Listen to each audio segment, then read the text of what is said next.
एक आदमी एक महात्मा के पास गया, महाराज घाटा लग गया। क्या हुआ? एक कंपनी में घाटा लग गया। महात्मा बोले फायदे में हो। दोबारा गया, महाराज घाटा लग गया। क्या हुआ? कंपनी बिक गई। गुरुजी बोले फायदे में हो। महाराज 2 साल बाद फिर पहुंचा। क्या हुआ? मकान बिक गया। फायदे में हो। पर ये पूछने की दम ना पड़े, गुरुजी रहे होंगे हमारे जैसे उल्टे। 1-2 महीना बाद फिर पहुंचा, अब बर्बाद हो गए। क्या हुआ? लुगाई भग गई। फायदे में हो। वापस आया, 1.5-2 महीने बाद फिर गया, महाराज अब तो बिल्कुल बर्बाद हो। क्या हुआ? बच्चों ने पीट के भगा दिया। फायदे में हो। इस बार इसने लठ उठाया, वो फायदा बताओ।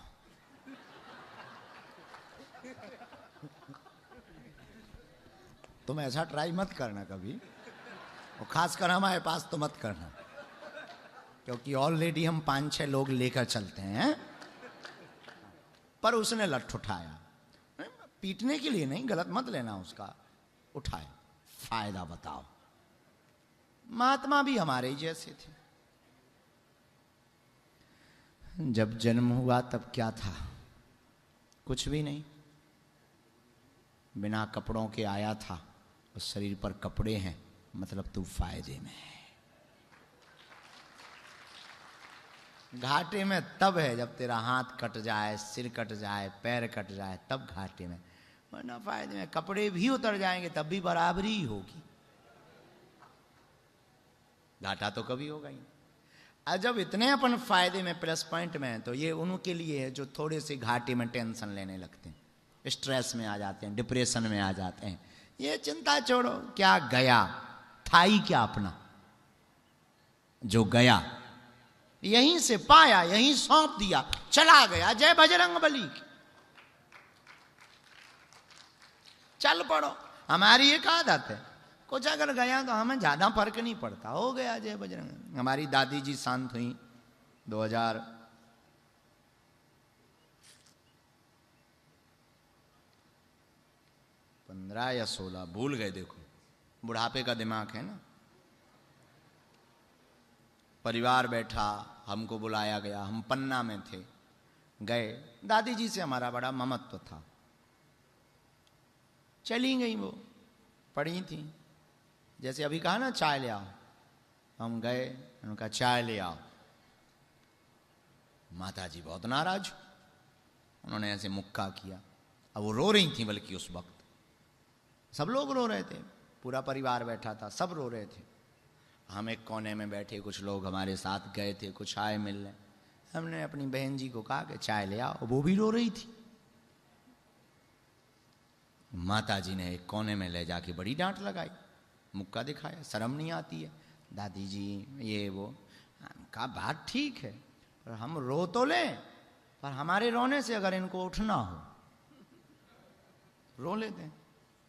इसका मतलब ये नहीं कि तुम लोग मत रोना, मनमौजी वाली बात। बहुत देर हो गई, सब कुछ चलता रहा। किसी ने, हमारे बगल में एक बहुत सज्जन बैठे थे, वो महात्मा ही है, बहुत अच्छे महात्मा है। उन्होंने धीरे से कहा कि आपको फर्क क्यों नहीं पड़ता? हमने कहा ऐसा नहीं है कि फर्क नहीं पड़ता, हम संसार में ही, हमको भी फर्क पड़ता, पर देखने का तरीका बदल गया। कैसे?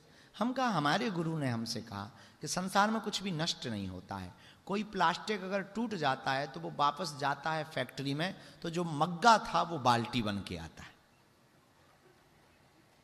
ब्रश बनकर आता है, कटोरी बनकर आता है। कभी कुछ भी चीज खत्म नहीं होती, वो जाती है फैक्ट्री में, जाकर के नई होकर के आ जाती है। हमारे देखने का तरीका बदल गया कि दादी जी गई हैं किसी रूप में, ये फिर आने वाली है। तो कुछ खो भी दो तुम, तो टेंशन में मत रहो, अटेंशन में रहो। भगवान ने ठीक किया है, कुछ और अच्छा करने वाले हैं परमात्मा।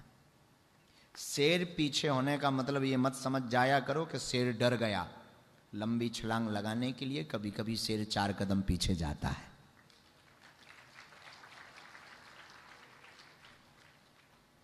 दुख आने पर आप ये मत विचार किया करो कि भगवान नाराज हो गया। हो सकता परमात्मा तुमको परिपक्व कर रहा हो, तुम परिपक्व हो जाओ और दुख नहीं भी आएगा तो तुम्हें सुख का भी पता नहीं चलेगा। आज के बच्चों ने लाइट जाना देखा ही नहीं। इन्वर्टर हो गए, जनरेटर हो गए, सौर ऊर्जा हो गई। हमारे जमाने में लाइट जाती थी तो हल्ला मचता था, आती थी तो हल्ला मचता था। और दोनों के मजे, हम लोग 2 बार लाइट का मजा लेते थे। जाने का हो चली गई चली गई, और बाहर निकलते थे, आ गई हो, फिर अंदर आ जाते। तुम लोगों को मजा ही नहीं आता है क्योंकि तुम्हारी जाती ही नहीं है। हम लोगों को तो लाइट जाने में आने में दोनों में मजे आते हैं। हाँ, तो अब आज के बच्चों को क्या तो वही हम तुमसे कहना चाहते कि अगर तुम्हारे पास दुख नहीं रहेंगे तो तुम सुख का मजा ही नहीं ले पाओ। सुख का पता भी दुख में चलता, अपनों का पता भी विपत्ति में चलता, ज्ञान का पता भी संकट में चलता, धर्म का पता भी किसी घटना में चलता है। कि आपके पास धर्म है कि नहीं, टक से बच के आ जाओ, समझना धार्मिक हो। किसी पुण्य ने तुमको बचा लिया। बहुत लोग ऐसे होते हैं, टक से बच के आ जाते। पंखा गिर गया, कुछ गिर गया, बच के आ जाते हैं। तो धर्म का पता।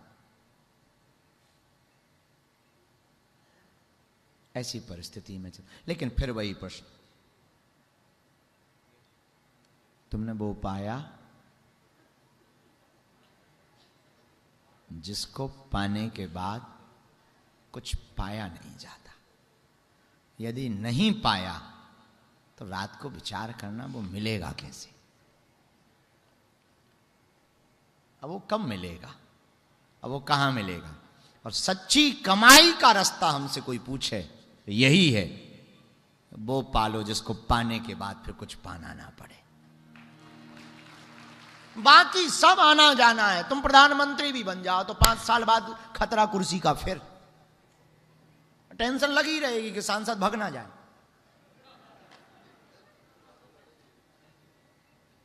सबको दिक्कत है। नेताजी को दिक्कत है कोई नया नेता ना बन जाए, मुख्यमंत्रियों को दिक्कत है कि विधायक ना भग जाएं, गुरुओं को दिक्कत है चेले दूसरे के पास ना चले जाएं। गुरुओं की अलग टेंशन है चल रही, बाबाओं की अलग टेंशन है और कि हमारा चेला दूसरे के यहां ना चला जाए। और गुरु देखे रहते हैं कि आजकल किसको फॉलो कर रहा है। हमारी बात अलग है, हमको टेंशन ही नहीं, अपन तो दूसरों के ही चेलों के ऊपर जय जय कर रहे हैं, अपने खुद के कोई है ही नहीं है। और गुरुओं के अलग मजे चल रहे, पंडितों के अलग मजे हैं, पंडितों की अलग टेंशन है। इनका चेला इस बार की नवरात्रि किसको बुला रहा, किसी दूसरे को बुला लें तो जितनी तुम्हें दूसरे को बुलाने का फल नहीं मिलेगा उतना पाप मिलेगा। ये जहां रहेंगे वहीं से कोसेंगे। तो जब 2100 देने थे तो हमें बुलाया, 5100 में उसको बुला लिया। इनकी अलग टेंशन है।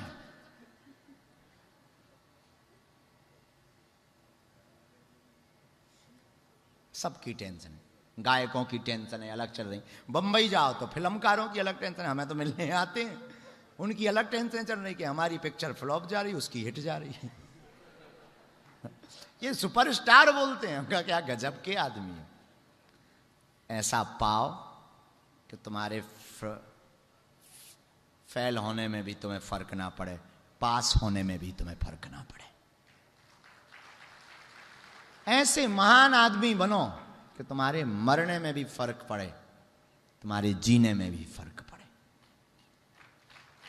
ऐसा लक्ष्य प्राप्त करो तेंदुलकर की तरह। क्रिकेट में खेलता नहीं है पर बात हमेशा होगी,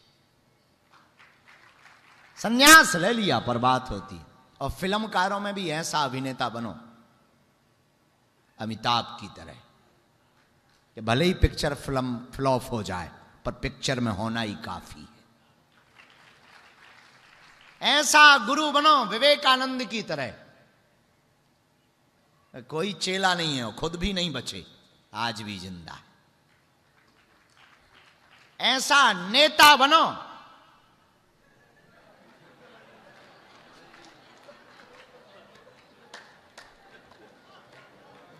किसी का नाम लेंगे दिक्कत हो जाएगी।